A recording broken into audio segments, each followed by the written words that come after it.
We are looking at how to pronounce these two words. Do you pronounce them differently? And how do you say them? What are they as well? So, how do you pronounce those? They are to be pronounced differently. The top word is pronounced as cocoa, cocoa. Just the A there is not really pronounced cocoa. The bottom word is said as cacao, cacao.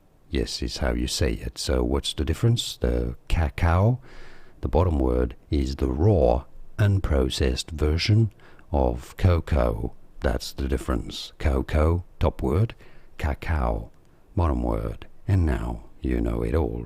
Like this video if you found it useful. Thanks for your support. It helps me immensely.